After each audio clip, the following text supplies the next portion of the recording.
Bienvenidos a La Hora del Museo, el podcast del Museo Histórico Nacional. Identidad, cultura, patrimonio y más. Soy Rocío Muñoz y te invito a un encuentro diario con la historia y sus protagonistas.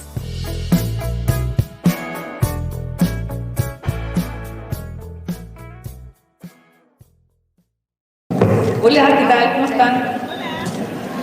Mi nombre es Sofía, estamos acá en el Museo Histórico Nacional. No sé si alguno de ustedes nos había conocido. Bueno, hoy estamos celebrando la Hora del Museo, ya son 12 años de nuestro gran producto cultural, 12 años que es ya un adolescente, se podría decir. Estamos acá en la Real Audiencia, muchos algunos de ustedes no sabían, en el libro de Francisca es la Intendencia, así que imagínense, estamos en uno de los edificios, aparte del libro, si bien no está en Sucesos al Interior, sí fue parte de la historia. ¿Ya? El Museo Histórico Nacional cobija nuestra historia y asimismo, si ustedes nos visitan, dentro de la vitrina, dentro de las pasillos, van a poder ver el incendio de la compañía. Así que los invito a que nos puedan visitar de martes a domingo, de 10 a 5:30, y pueden conocer un poco más de nuestra historia.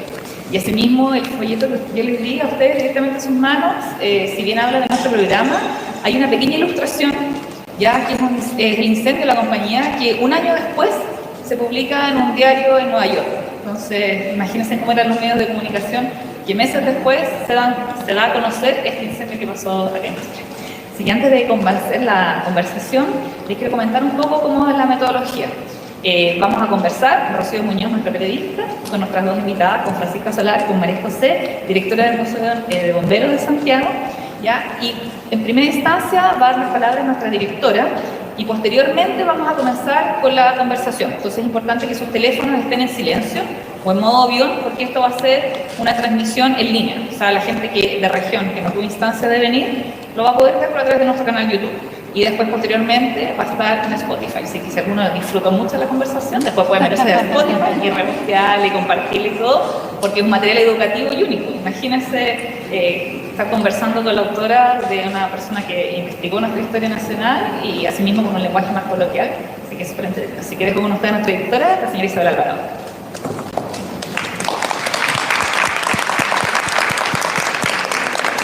Buenas tardes a todas y todos. Quiero comenzar dando las gracias a nombre del Museo Histórico Nacional a Francisca Solar y a María José Lira por acompañarnos en este nuevo aniversario del programa La Hora del Museo. Gracias también a Anet García de Cultura Mapocho por la actividad que realizará posteriormente. En estos 12 años, el programa creado por el Museo Histórico Nacional ha cautivado a los apasionados de la historia con diversas entrevistas y temáticas. A la fecha es el único espacio liderado por un museo chileno enfocado en acercar la educación a ciudadanas y ciudadanos, primero en el dial FM, posteriormente en la señal de TV digital y ahora a través del formato podcast, una versión que nos permitirá llegar a un público más amplio. En esta nueva apuesta reafirma el compromiso de nuestra institución por mantener una interacción permanente con la comunidad, basada en una perspectiva plural y entretenida, vinculada a publicaciones más recientes de libros, exposiciones, temas de la ciudad, así como hechos históricos relacionados al patrimonio cultural, natural e inmaterial. Tarea que es desarrollar la actualidad por la periodista Rocío Muñoz, a quien también saludo en este día. Además, no puedo dejar de mencionar y agradecer el trabajo de Sofía Artigosa, encargada de la área de comunicaciones y editora podcast de La Hora del Museo. Sin lugar a dudas, conocer y difundir nuestra historia permitirá tener una comprensión del mundo mucho más amplia. Y como museo sentimos mucho orgullo de este nuevo aniversario, ya que significa que esta iniciativa ha ganado un espacio importante en la sociedad. Muchas gracias por acompañarnos. Muchas gracias, Isabel, por tus palabras. Les comento, vamos a hacer la entrevista, ¿ya? Así que si alguien quiere servirse un té o algo así, este es el momento, porque después no se puede cruzar por la cámara, como dirían, ¿ya? Y posteriormente, Anet, para que presente, por favor, se va a levantar para que la conozcan, de Cultura Mapocho. Le queremos dar un aplauso también. ¿Ya? Para los que estén interesados y que estén motivados aún por seguir con la jornada, ANET va a ser el circuito. Cultura Mapocho es una agrupación muy interesante, compuesta de distintos profesionales, básicamente historiadores, que dan cuenta de distintos sucesos a través de la arquitectura y distintos espacios físicos de nuestra ciudad que cuentan la historia de Chile. Así que posteriormente pues ANET va a ser la segunda patita de este aniversario. Así que antes de partir la conversación les quiero pedir un aplauso porque mantener un programa por 12 años y...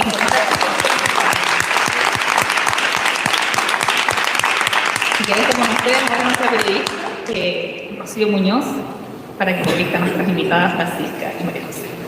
Gracias, Sofía. Bueno, para nosotros es un honor tenerlos a todos ustedes aquí. Cuando uno hace este trabajo, a veces está bien cerrada, antes en la radio, sin ver quiénes son los que escuchan, y ahora en formato podcast también. Entonces, es fascinante poder tenerlos aquí y compartir con estas dos tremendas mujeres, María José, Francisca. Qué gusto que nos acompañen en estos 12 años, en este inicio de adolescencia, como decía Sofía, de este espacio en la hora del museo. Bienvenidas.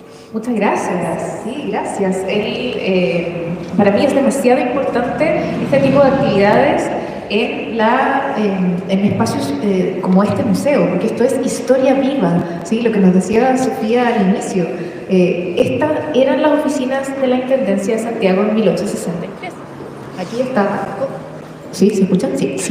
Aquí estaba la oficina de Francisco Bascuñán Guerrero, el intendente de Santiago, el que protege el buzón de las impuras. El buzón de las impuras estuvo aquí, en este edificio, ¿sí? Entonces, eso es real, eso no es parte de la novela, eso es historia real, ¿sí? Entonces, estar haciendo, teniendo esta conversación, este podcast, lo encuentro maravilloso, así que muchísimas gracias por la invitación, no solo a ti, obviamente, al podcast, sino a todo el equipo del museo. Estoy feliz de estar acá. Yo también quiero agradecer al Museo Histórico, que somos unos aliados. El Museo de Bomberos, para los que no lo conocen, está justo detrás. Y quiero agradecer a Rocío y al programa, que nos ha invitado varias veces, en varias ocasiones. Hemos podido conversar de la historia de los bomberos y sobre todo la historia y el patrimonio de la ciudad, que creo que es muy importante generar este tipo de instancias y de conversaciones para acercarnos al cuidado y conocer el lugar donde estamos. Así que gracias por invitarnos hoy. Es súper importante lo que ustedes dicen, porque muchas veces pasamos por espacios, por calles y no tenemos idea de lo que pasó ahí. Y de eso quiero que conversemos hoy, porque muy cerquita es donde se ubicaba la iglesia de la Compañía, aquí como a 2 cuadras. Pero antes de ir entrando en esta historia, quería preguntarte cómo fue lo anterior a dar vida a este libro, ese tras bambalinas, esa investigación. Yo he estado por años detrás de los micrófonos de este programa y sabía del incendio de la Compañía, pero nunca supe que eran mujeres las que habían muerto y nunca supe que eran más de 2.000 mujeres, que casi prácticamente habían solo mujeres ahí. Entonces, ¿cómo llega esta historia a ti o cómo tú la encuentras? La historia es larga, pero les voy a hacer el resumen ejecutivo, porque probablemente me han escuchado 1000 veces hablando lo mismo. Se los agradezco tanto. Han pasado 6 meses, sigo hablando del mismo tema y se sigue llenando la sala. Yo es extraordinario, así que se los agradezco. ¿Sí? Entonces, bueno, el resumen es que yo decidí empezar a escribir una serie de novelas históricas, con base en Chile, por supuesto, y ambientadas en la era victoriana. Me interesaba sobre todo segunda mitad del siglo XIX. Estaban pasando cosas muy entretenidas en Chile durante la era victoriana, que van harto más allá de la Guerra del Pacífico, ¿sí? No están chatos de la guerra. Sí. Hay tanto más que contar sobre Chile en el siglo XIX, se muere la cantidad de cosas entretenidas que estaban ocurriendo. Entonces dije, bueno, voy a hacer esta serie de novelas, quiero contar, ¿no? novelar hechos reales que estaban ocurriendo en Chile en esa época, y me hice una investigación de varios meses buscando estos hitos, personajes, etcétera, que me parecían interesantes, que podían tener mérito literario, ¿sí? Y dentro de esta lista estaba el incendio de la Compañía, que básicamente lo único que yo podría haberles dicho sobre el incendio de la Compañía en esa época era, oye, se quemó una iglesia y se murió esta gente. Es todo lo que te podría haber dicho, nada. Claro. Yo ignorante absoluta. Yo soy de la generación que no vio esto en el colegio, ¿no? Más allá de que si a ustedes les tocó un profesor buena onda que les contó sobre el incendio de la Compañía, esto no existe, no es obligatorio en el currículum, por lo tanto pasamos generaciones y generaciones que no tenemos idea que esto existió, ¿sí? Yo era una de esas, completamente ignorante.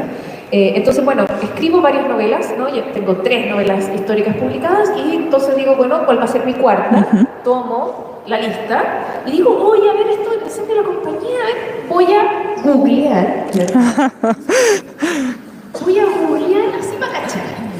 Veamos si realmente esto tiene mérito literario, porque una de esas, ¿verdad? No es ni tan potente ni tan importante, quién sabe. Entonces voy a googlear, a ver qué me dice Google. ¿Sí?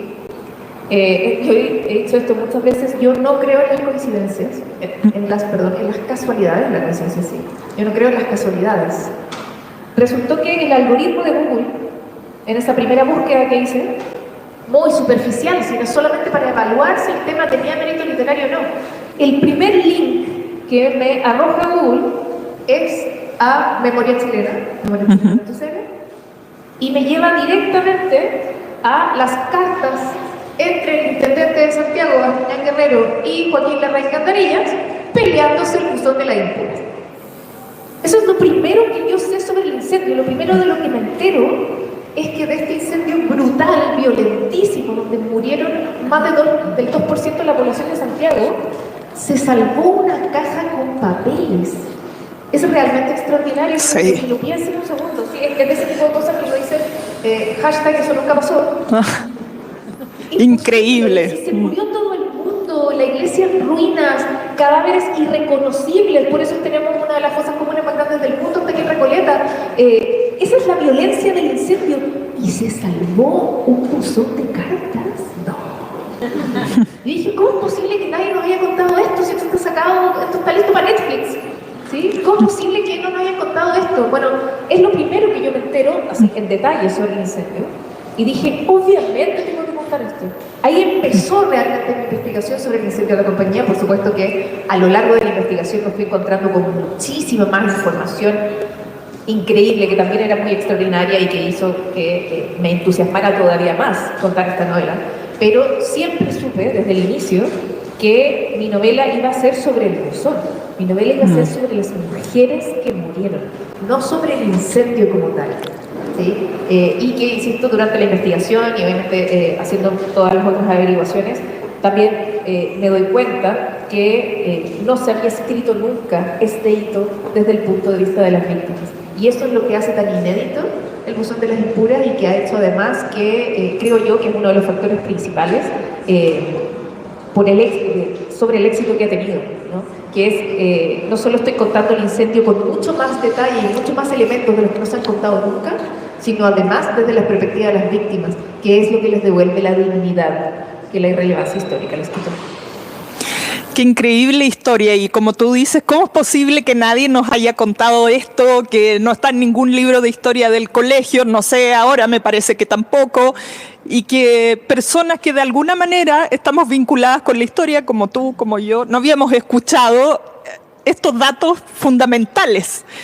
Creo que vamos entrando en esa historia. Sé que hay muchas personas que todavía no leen tu libro y están aquí justamente por eso. Eso. Importante que me digan eso, pues yo hablo de él, entonces ya.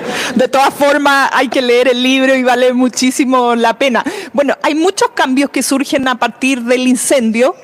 Y entre esos un dato que a lo mejor sí algunos sabíamos, y es que se crea el Cuerpo de Bomberos de Santiago. En Santiago no existía un cuerpo de bomberos en 1863, solo existía el Cuerpo de Bomberos de Valparaíso, que se fundó en 1851.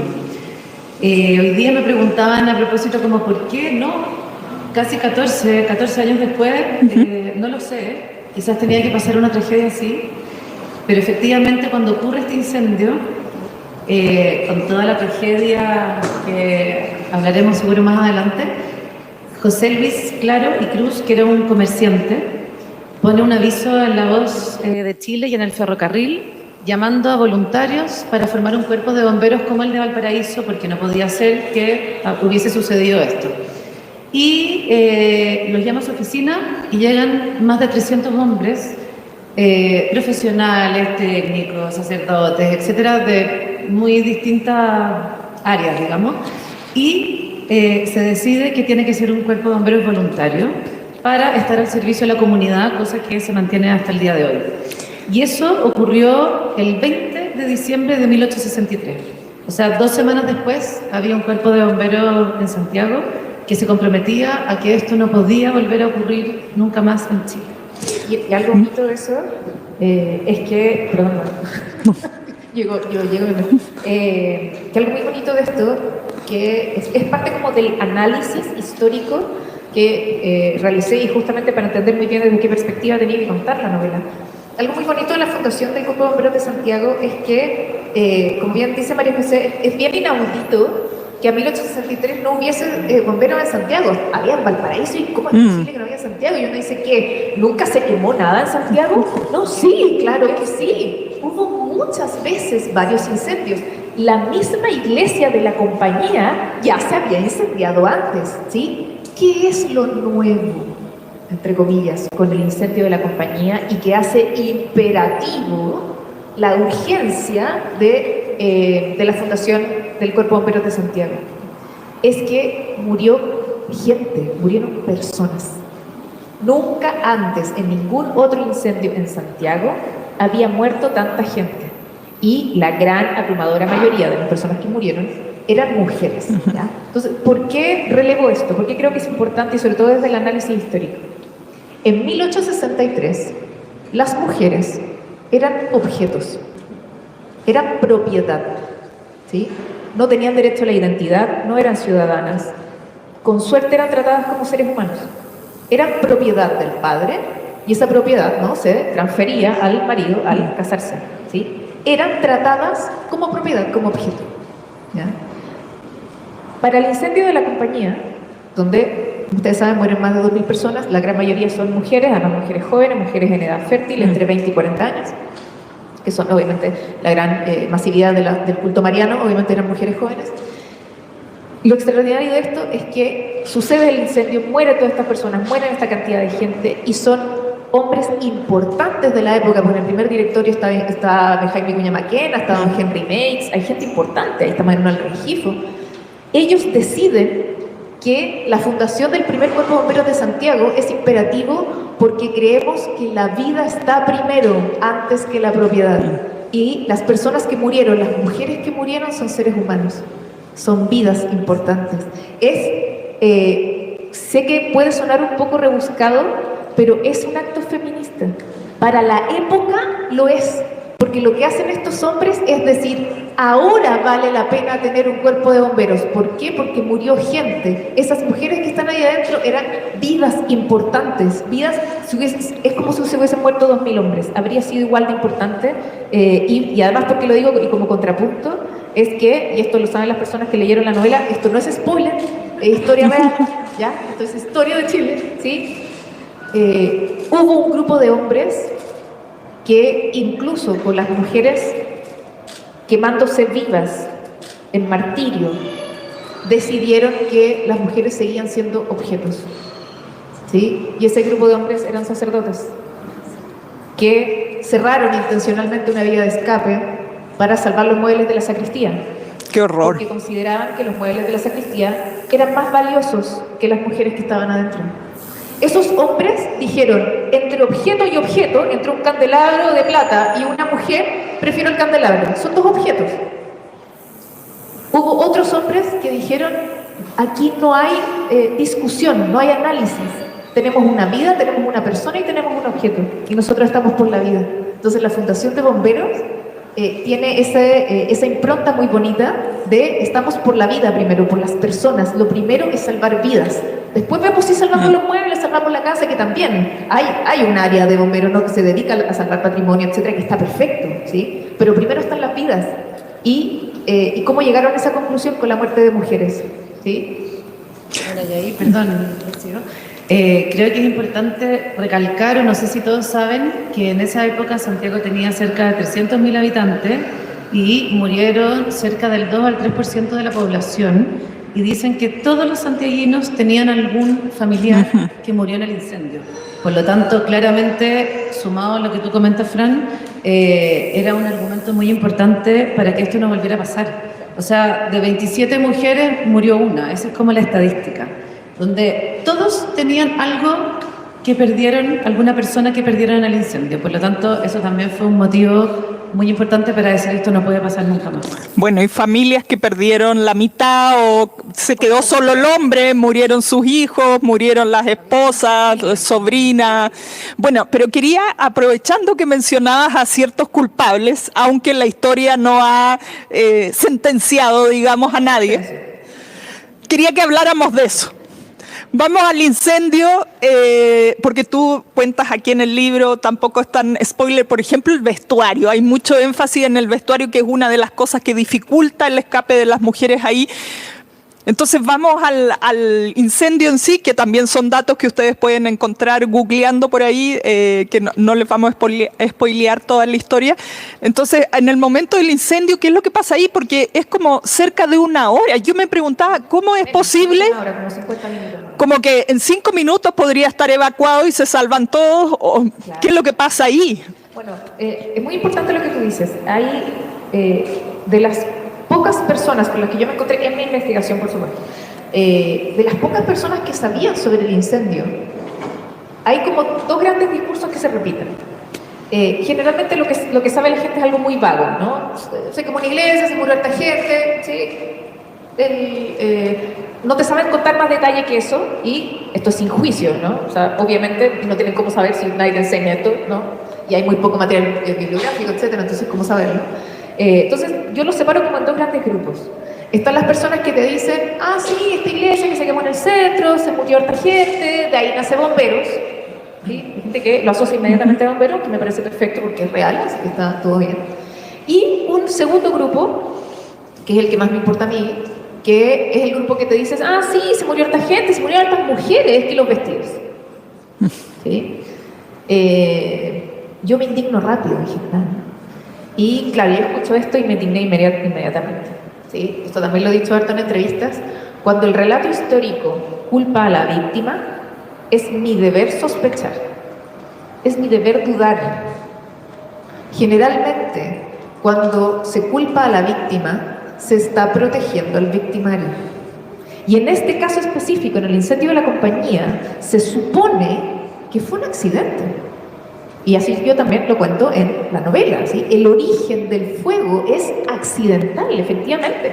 Que no hay complot, no hay conspiración, ¿cierto? De los obispado para asesinar a 2.000 mujeres. No, fue un accidente, ¿sí? Pero todo accidente, lo sabemos, tiene responsables.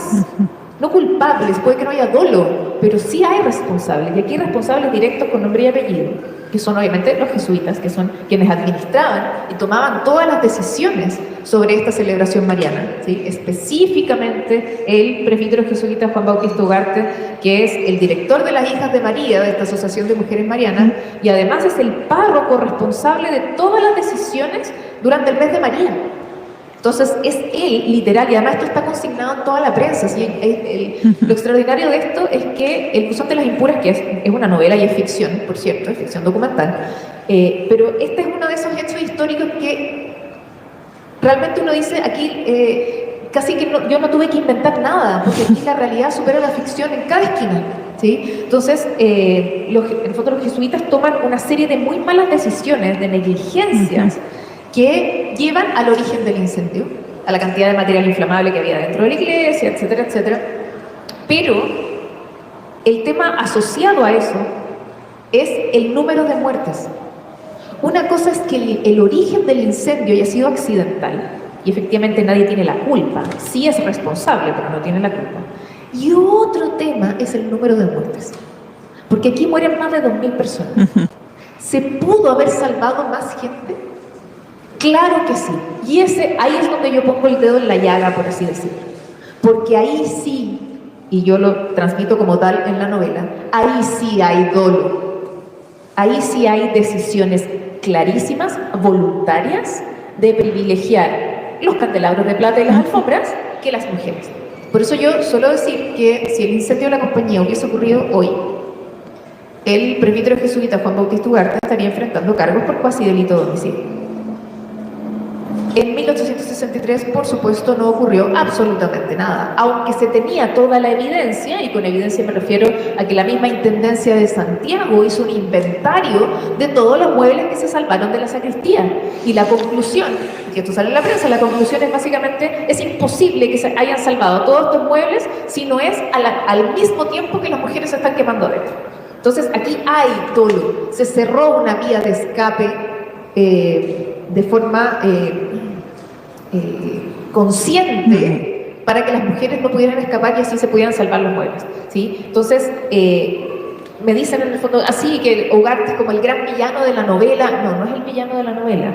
Este es un tipo miserable que es parte de la historia de Chile y lo único que yo hago es reproducirlo con detalle en la novela. De nuevo, la realidad supera la ficción. Yo no tuve que inventarle nada a Ugarte. Todo lo saqué de la prensa, todo lo que está consignado en la prensa lo odiaba. Lo encontraba un charlatán de aquellos. ¿Sí? Lo único que yo hago es recopilar toda la información que hay sobre Ugarte en la prensa transversal, porque recuerden que en 1863 es un momento de mucha libertad de prensa, hay harto diario circulante, entonces a mí me interesaba lo que tenía que decir, claro, La Voz de Chile, el Ferrocarril, que eran los más progresistas, pero también, ¿qué es lo que tenía que decir el Mercurio de Valparaíso sobre Ugarte? ¿Qué es lo que tenía que decir La Estrella, La Patria? ¿Sí? Y era bien odiado transversalmente Ugarte, ¿sí? Entonces, de nuevo, yo no tuve que inventar mucho. Sí, es el gran villano de la novela, pero en realidad es el gran villano de la historia, ¿sí? Y yo lo reprodují tal cual. María José, bueno, y en esto yo me quedo con una duda súper grande, hablando del momento del incendio en sí, ¿cómo se logra apagar, que no quedara en ruina? Porque vemos, se salvan muebles, quedan los muros de la iglesia, hay dibujos, hasta una foto por ahí donde todavía se conservaban algunos muros, se caen las torres.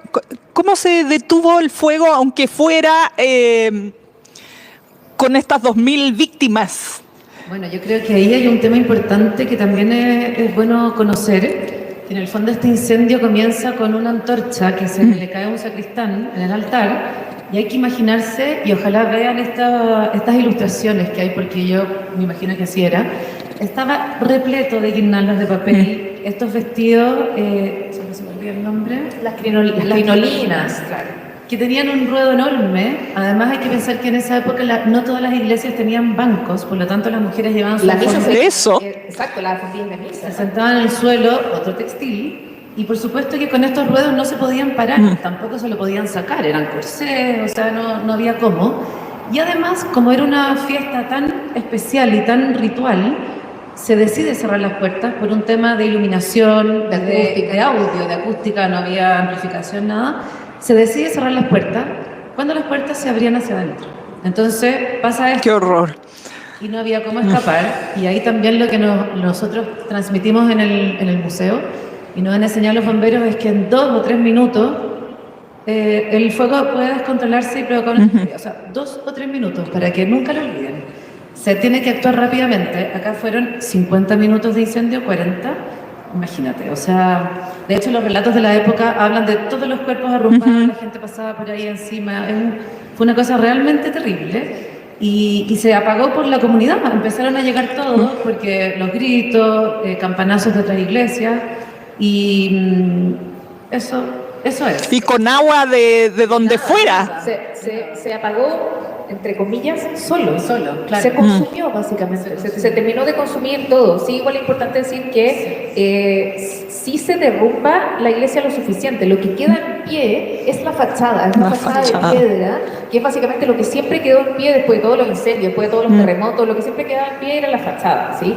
Pero sí se derrumbó el resto de la iglesia, obviamente todo el techo, pero sí las paredes. Y esto es importante porque, de acuerdo al derecho canónico, cuando de un templo se derrumban las paredes, los muros, aunque queden algunos de pie, pero si se derrumban los muros, ese recinto, ese templo, pierde su calidad de sagrado, es lo que se llama execración, ¿no? El recinto execrado. Entonces, lo que hoy día son los jardines del Congreso, que es donde estaba la iglesia, no se puede volver a construir ningún templo, ni se puede hacer ningún tipo de rito religioso, porque es un recinto execrado, para que se cambie. Sí, y además hay que considerar las campanas de la iglesia, que se empezó a caer toda esta estructura durante el incendio y estas campanas caen arriba, campanas enormes, que aprovecho de invitarlos al Museo de Bomberos, que hay una en la entrada, una de las 4, de las 5 que sobrevivieron, y caen encima de las personas, de lo que quedaba, o sea, como dice la Fran, quedó las 4 paredes y sería todo. Bueno, yo me sobrecoge este tema leyendo tu libro. Además, hay muchas partes que me daban ira por lo que tú decías, el trato que recibían las mujeres. Me enojé muchísimo, sí. Sí, totalmente. Es como, no puede ser todo esto, y agradecer nacer hoy día y no antes. Bueno, mueren estas mujeres, que eso no es secreto. Pero no termina ahí la tragedia, sino que el trato que reciben después también es todo mal. No pueden ni siquiera reconocer a sus parientes, a sus mamás, a sus hijas que mueren ahí. ¿Qué pasa después con estas montañas de cuerpos, como decía María José? Bueno, estas montañas de cuerpos, se dice en las fuentes que se hicieron 174 viajes a la fosa común en carretillas, llevando estos cuerpos que no eran identificables. O sea, de las 2.000 mujeres hay 1.700. Hay 7 personas pudieron ser reconocidas de los más de 2.000 cadáveres. Y de identidades certificadas tenemos poquito más de 1.300. O sea, hay cientos, si es que no al menos 1.000 víctimas completamente anónimas, de las que no sabemos nada. Y ahí es importante recordar que no había registro civil. O sea, no estaban inscritas las mujeres. ¿Y cómo se hizo eso? La familia, no llegaban sus familiares de vuelta, entonces tenían que ir a avisar que era probable que estuvieran ahí. O sea, claro, otra época, pero sobre todo el tema de que no quedó restos. Eso es lo más importante. O sea, hubo semanas completas que estas carretas iban a la fosa común que está en Avenida La Paz, frente al Cementerio General, a dejar estos restos. ¿Qué pasa ahí con esa fosa común? O sea, aquí también una pregunta, Francisca, no sé si tú, ¿cuáles son estos puntos, estos lugares que uno hoy día podría rehacer si tú los visitaste, como por ejemplo las afueras del cementerio? Yo no tenía idea. Leyendo esto y luego investigando me doy cuenta que hay ahí un monumento y que responde a esto, que nunca había pasado por ahí 1000 veces y nunca había leído. Entonces, ¿cómo sería este circuito de alguna manera para recordar a estas mujeres? Sí, o sea, tenemos lugares como para realmente hacer centros de peregrinaje, ¿sí? Y deberían ser además hitos turísticos importantes. Me pasó con mucha gente que leyó la novela y que, por ejemplo, han sido estudiantes, por ejemplo, de medicina, y me decían, Fran, yo pasaba por ahí todos los días para la facultad y nunca supe que era esta escultura o que esto de la fosa común. Igual es muy importante decirlo, una muestra muy gráfica de lo olvidado que está este gran hito histórico, de lo irrelevante que ha sido para la historiografía chilena, es que se aniquiló toda señalética de la fosa común, a tal punto de que hoy día nadie tiene la certeza técnica de dónde está. Imagínense lo grave de lo que nos estoy diciendo, ¿sí? Yo tengo una foto de esto, es más o menos 1870, no hay certeza de qué año es, pero es más o menos 1870, donde aparece muy bien cómo estaba señalada la fosa común. Tenía estas placas de mármol que decía, que es muy chileno porque dice algo así como aquí yacen 2.000 víctimas más o menos. Ustedes creen que es broma, no es broma. Voy a subir esa foto para que la vean, ya a Instagram. Literal dice, 2.000 víctimas, mira, más o menos, dice. Bueno, súper chileno, más chileno imposible. Pero entonces la fosa común sí estaba bien delimitada, se sabía dónde estaba. Hoy día no queda nada. Ese es el nivel de esto no nos importa nada. O sea, de hecho, hoy día uno pasa en auto.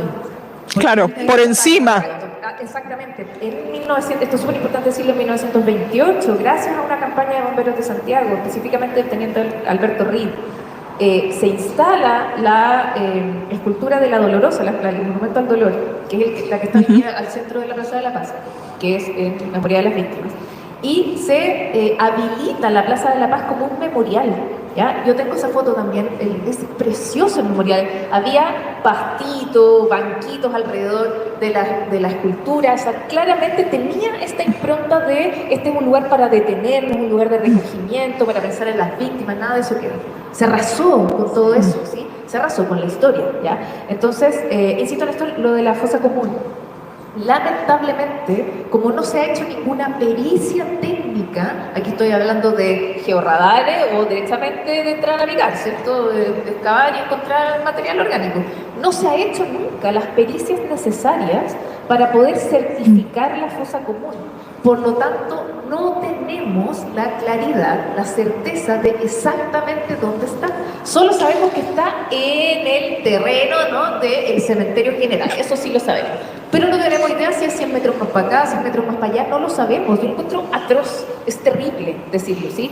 En cualquier caso, aunque no sabemos exactamente dónde está la fosa, sí se escogió, se decidió que el lugar de memorial, ¿no?, para recordar a las víctimas y además para instalar el monumento al dolor era la Plaza de la Paz, o sea, frente a la entrada principal del cementerio general, que es hasta donde está hoy el monumento, y es donde está la plaza. Entonces, si hay algún lugar en el fondo como para recordar a las víctimas, como un hito, digamos, le digo yo un hito como de peregrinaje, es sin duda la Plaza de la Paz, hasta que nuestras autoridades se dignen algún día, ojalá, a hacer, insisto, las pericias técnicas que se requieren para poder certificar la fosa común y realmente crear un memorial donde están los cuerpos de estas mujeres.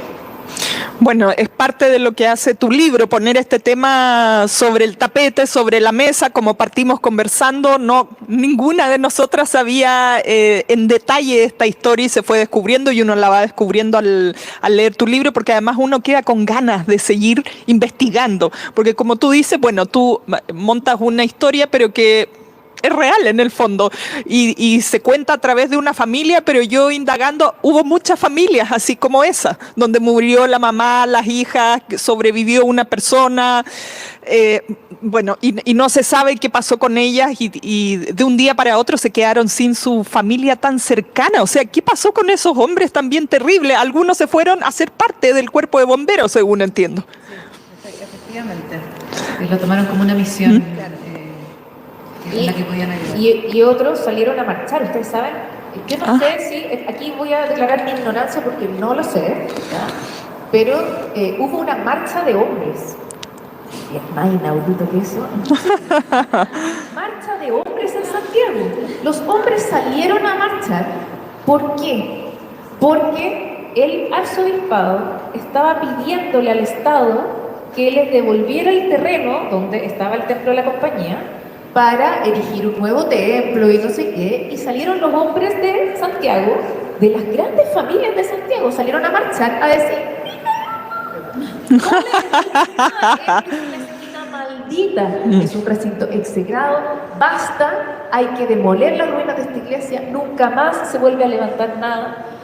Salieron indignados en el fondo a exigirle al presidente que firmara el decreto para la demolición de las ruinas y para que no se le devolviera el terreno al arzobispado. Es súper inaudito los hombres saliendo a marchar. Ese era el nivel de la rabia, ¿sí? Y además, y por eso es que yo defiendo mucho esto de que es muy insólito que el incendio de la compañía no se enseñe en el colegio, siendo que fue un hito fundamental en el proceso de la secularización del Estado. ¿Sí? Sin incendio de la compañía hay muchos avances progresistas que se habrían demorado muchísimo más y si es que hubiesen aparecido, ¿sí? No es casualidad, no es casualidad que menos de un año después del incendio tenemos ley de libertad de culto en Chile, cuando la libertad de culto llevaba décadas dando vuelta en el Congreso, con el lobby de la Iglesia ahí encima, amenazando a los parlamentarios, diciéndoles que si sacaban la ley de libertad de culto, iba a llegar el apocalipsis a Chile, ¿no? La furia de Dios iba a caer, ¿no? Casi como un meteorito.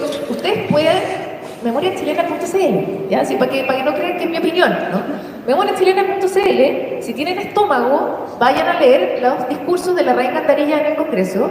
Es realmente para llorar de la rabia, ¿sí? Y de cómo se amenazaba a los parlamentarios para que no se avanzara en ideas progresistas, como obviamente la libertad de culto, por cierto, eliminar el fuero eclesiástico, que era una aberración jurídica. Pero en Chile, en 1863, todavía no teníamos código penal. Por lo tanto, no se podía legalizar, entre comillas, la eliminación del fuero eclesiástico. De nuevo, no es casualidad, no lo es. Estoy dispuesta a agarrarme a coco por esto, quien quiera. No es casualidad que una vez tipificado el Código Penal en Chile en 1875, menos de un año después, lo primero que hace el Congreso es quitarle el fuero a los curas. Es lo primero importante que se hace con el Código Penal en la mano. No puede ser casualidad, no lo es, ¿sí? Quedó después del incendio, del 9 de diciembre de 1863 en adelante, quedó una rabia flotando en la sociedad chilena que hizo que se movilizaran muchas cosas que estaban estancadas por el conservadurismo y por el poder de la Iglesia, porque la Iglesia empieza a perder poder, realmente empieza a perder poder. Ya estaba, ya en 1863 ya había este clima de pelea, de pugna, ¿no?, entre los liberales y conservadores, entre la Iglesia y el Estado. Ya esto ya se estaba hablando, insisto, la libertad del culto ya era tema porque estaba generando problemas diplomáticos, o sea, ya era tema del Congreso. Pero no estaba avanzando, no tenía los votos, ¿sí?, porque Chile seguía siendo una sociedad tremendamente conservadora y donde la Iglesia tenía demasiado poder, ¿sí? Sucede lo del incendio, la prensa apunta con el dedo al arzobispado. Los sacerdotes son responsables no solo por estos lugares, específicamente los jesuitas, sino además los culpan de la exacerbado fervor religioso, ¿no?, impulsado por los sacerdotes, que llevaba este tipo de tragedias. Se empieza a cuestionar el exacerbado fervor religioso y las ideas liberales dicen: esta es la mía, este es el momento, entremos con todo, entremos con la libertad de culto, entremos con el registro civil. El registro civil fue después de eso, no, porque antes me llevaban a la iglesia. Exacto. Y las que querían inscribirse. Era un trámite voluntario. Para saber en qué fecha naciste, tenías que ir a buscar tu parte de bautismo a tu parroquia más cercana, ¿sí? Por eso es que esto de las listas de fallecidas del incendio fue un trámite muy engorroso, porque era uno de los trámites voluntarios de la familia. Si quiero le aviso a la policía, si no, no. Además, las familias empezaron a ir a lugares súper distintos. Había familias que avisaban, iban a la imprenta del ferrocarril, del diario, a decir: oye, se murió mi suegra, se llama Juanita Pérez, ¿la pueden poner en la lista, por favor? Gracias. Y se devolvían a su casa. Entonces, ese dato no lo tenía ni la intendencia ni la policía. Nunca se hizo un solo trabajo centralizado, porque no existía el ente estatal que hiciera esa pega. Entonces, después del incendio de la compañía, después del caos del incendio de la compañía, donde tienes cientos de víctimas anónimas, completamente anónimas, no se sabe quiénes fueron y nunca se va a saber. Obviamente se hizo imperativo, es que esto no nos puede, lo que pasó con Homero, esto no nos puede volver a pasar. Basta con que sea la Iglesia la que lleve el registro de la gente y basta con que sea un trámite voluntario. Esto tiene que hacerse de forma seria, tiene que haber un ente centralizado, etcétera. 20 años después, en 1863, tenemos ley de registro civil. Y eso es quitarle un trozo gigantesco de poder a la Iglesia. Claro. En la misma época de la ley de matrimonio civil, que eso también le quitaba muchísimo poder a la Iglesia. La misma época de la ley de cementerio laico, que eso también era un problema que se venía arrastrando por décadas, que recién realmente se soluciona, entre comillas, en la década de 1880, pero con el incendio de la compañía vuelve a surgir esto de: oye, ¿qué hacemos, por ejemplo, con víctimas que obviamente estaban todas en una misa, por lo tanto se asumía que todas las víctimas eran católicas, pero teníamos víctimas que no eran chilenas? Entonces, no le constaba. Recuerden que el único tipo de certificado que se tiene en Chile es tu certificado de bautismo. Tenemos víctimas extranjeras, tenemos víctimas británicas, argentinas, peruanas. Entonces el arzobispado dijo: oye, pero ya a mí esta gente, a mí no me gusta que sea católica. Pues estaba en misa, rezando la ley. Si no está certificado. De nuevo empieza esto de: si la reconocen, yo no la voy a sepultar en el cementerio, porque no me gusta que sea católica. ¿Sí? A nosotros nos parece que es una conversación insólita, ¿no? Pero en 1863 es una conversación súper seria. Entonces, por eso, insisto, para mí es recordar este hito es tan importante, porque, por cierto, una de las cosas muy tangibles que podemos hacer es devolver este hito al currículum de Historia de Chile en el colegio. ¿Qué tan importante sería que empecemos a educar a las nuevas generaciones sobre lo importante que fue esto, que esto además ni siquiera es un hito solo de la historia de Chile, es un hito de la historia universal? Así es. Que le volvamos a dar el peso que tiene, y eso creo yo que es un granito de arena más que le devuelve la dignidad a las víctimas, que siempre fue mi gran objetivo. Bueno, Francisca, María José, para terminar esta conversación de hoy, quiero que volvamos a este edificio, como nos contaba Sofía en un inicio, y tú lo recalcabas, Francisca. Aquí funcionaba la intendencia para entonces, y mencionabas que se peleaban por este buzón de las impuras, por esta caja con documentos que curiosamente se salva de este mega incendio. ¿Qué queda de eso? Por ahí, si lo podemos rastrear de alguna manera. A ver, de acuerdo a mi investigación, así que obviamente puede ser que aquí me esté escapando algo, que mejor aparezca algo nuevo, de aquí en adelante, quién sabe. Pero ¿qué es lo que se sabe? ¿Ya? ¿De qué se tiene evidencia? Al menos hasta el momento. Tenemos la evidencia de que efectivamente se salva el buzón, eso está registrado por la policía y por la Intendencia de Santiago.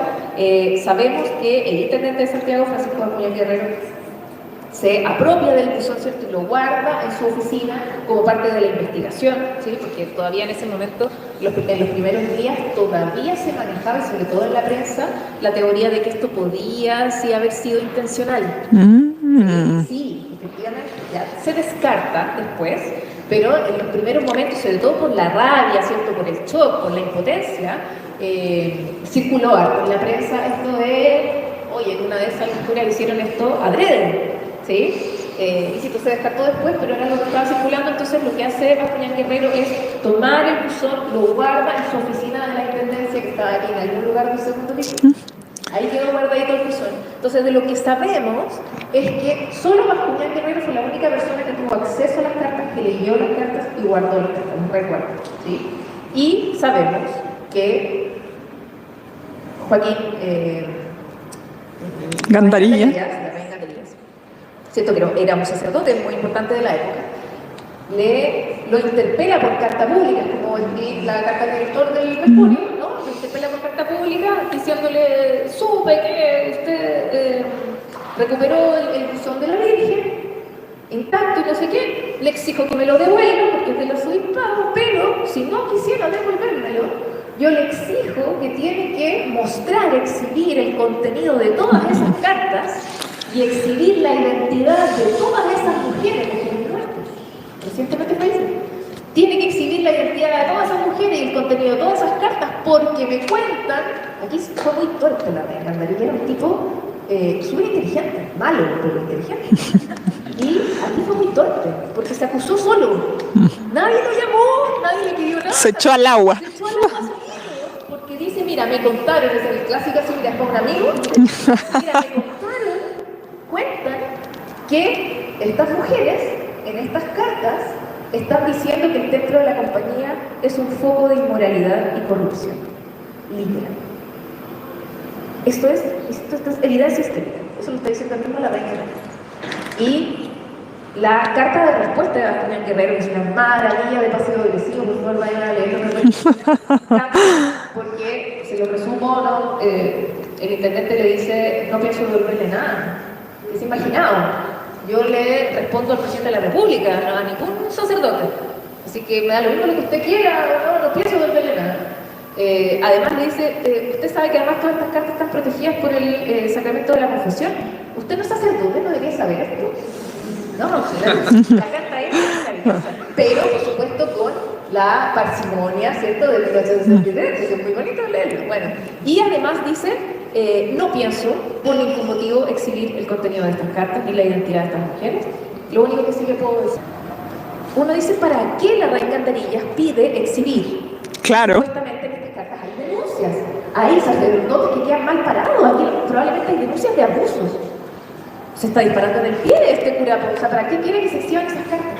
Vuelvan a 1863. En 1863, si esas cartas se hubiesen exhibido, el contenido se hubiese exhibido, la Iglesia Católica, el arzobispado, se había encargado de, a como de lugar, culpar a las víctimas por lo que sea que hayan ocurrido. ¿Y qué estaban haciendo? Seguro ella tentó altura. ¿Qué estaba haciendo? ¿Qué tenía repuesto? Al día de hoy, chiquillas, nos culpan por las violaciones no sexuales. Que el vestido muy corto, que saliste muy tarde, que agarraste, tomaste. La culpa es la víctima. Hoy día, 2024, imagínense en 1863, no había otra posibilidad que no sea culpar a la víctima. El sacerdote o los sacerdotes tenían demasiado poder, eran intocables. La reina María sabía eso. Sabía que no importaba el calibre de los abusos que pudiesen existir en esas cartas. Como sea, iban a salir intactas y iban a culpar a las víctimas. Por eso es que Bascuñán Guerrero protegió las cartas. Él sabía que eso iba a ocurrir y prefería obviamente proteger la identidad de esas mujeres, que es un poco lo que le había dispuesto en las cartas. Entonces, bueno, ¿qué nos dice la evidencia histórica? El buzón fue protegido por Bascuñán Guerrero y no se sabe nada más. De esas cartas, de ese buzón, no se sabe nada más. No hay ninguna evidencia, ningún testimonio, ninguna bitácora, ningún documento, nada. Se le perdió la pista. Por lo tanto, puede ser que el buzón esté en algún por aquí. Puede ser, claro que sí, porque se le perdió la pista, ¿sí? Básicamente es una pérdida histórica, lamentablemente. Entonces, lo que yo hago desde la ficción histórica, desde la ficción especulativa, yo les armo, les creo un escenario plausible de qué es lo que había en ese buzón, por qué esas cartas eran tan importantes, por qué Bascuñán Guerrero protege el buzón y qué es lo que ocurre con el buzón después, ¿sí? Pero obviamente mi rol ahí como novelista es llenar vacíos. Los vacíos de la historia que no se conocen, que no tenemos cómo conocerlos, que no tienen evidencia, que no hay documentos, yo desde lo especulativo, obviamente amparada en toda la investigación histórica por supuesto, pero desde lo especulativo les presento una posibilidad, que es lo que yo creo que pudo haber ocurrido siendo lo más rigurosa posible con la historia real. Bueno, fascinante, da para otra novela. ¿Qué es lo que habrá pasado con esas cartas y ese buzón? Ya hay una novela más de detectives, pudieran estar a lo mejor por aquí, se han hecho excavaciones en este museo, por ahí pudiera aparecer en una siguiente excavación, o aquí al lado en el Museo de Bomberos también, que está cerquita. Queda ahí eso. Yo les agradezco mucho por esta conversación, nos hemos entretenido muchísimo, hemos aprendido un montón. Me encanta cuando uno sale de una conversación con cosas que no sabía antes. Así que les agradezco muchísimo a las dos y voy a dejar la palabra porque ahora vamos a ir a conocer esos lugares importantes donde estuvieron las mujeres del buzón de las impuras, donde pasaron sus últimos momentos. Ahí Sofía nos va a dar las indicaciones. Así que muchas gracias, María José Francisca, por...